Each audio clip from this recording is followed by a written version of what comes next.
Except for riding in a cart instead of walking, Tiger Woods at times looked just like he did a year ago in the PNC Championship on Saturday. Just not very often. 2 good shots, 3, came off exactly how I wanted, Woods said. The fact he could play alongside 12-year-old son Charlie was enough of a success considering the injuries to his right leg from a car crash 10 months ago on the Palos Verdes Peninsula. Woods has said doctors discussed amputation. For 3 months, he said he was immobilized in a makeshift hospital bed at his home in Florida. He and Charlie combined for a 62 in the scramble format, tied for 5th, 3 strokes behind Stewart and Reagan Cink. What he got out of this remarkable return had more to do with camaraderie than competition. "We had so much fun out there," Woods said. One of those shots that stood out to Woods was on the par 5 third hole, where he hit a 4-iron from 220 yards that drew slight back toward the flag and settled 8 feet behind the hole. "That was shot he saw in his head and then in the air. That was just ridiculous," Justin Thomas said. "I looked at him and as soon as he sat in the cart, he just kind of looked at me and smiled.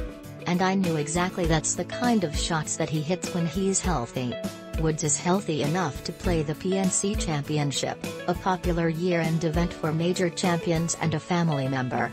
"He's just not healthy enough to be a regular golfer. I don't have endurance. I haven't played," said Woods, whose last competition was the PNC Championship a year ago when he and his son finished 7th against a 20-team field.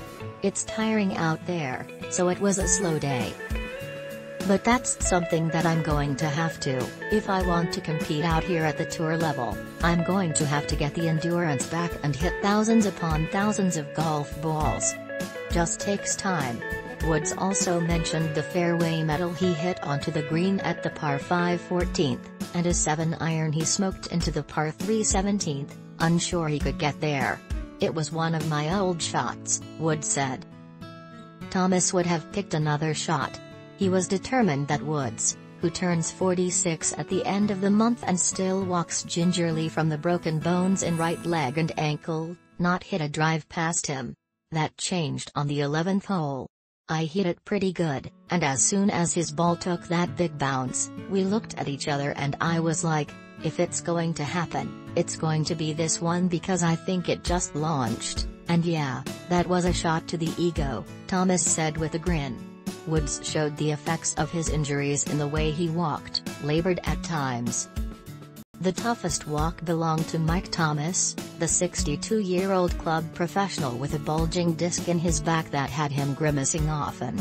"Definitely calling it a success. Both my dad and Tiger made it 18 holes," Justin Thomas said.